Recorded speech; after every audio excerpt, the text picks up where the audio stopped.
See you in the garden.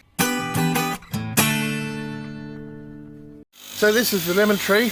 Oh goodness me, I've got one.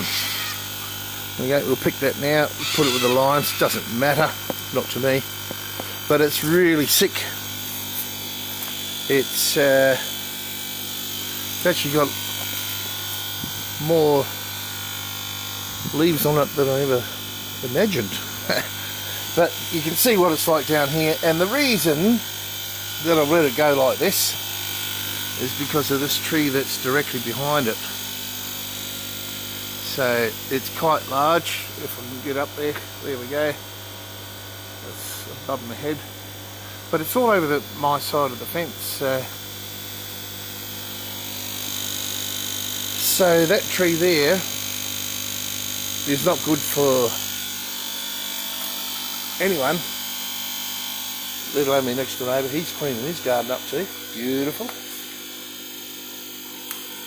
We've become better friends.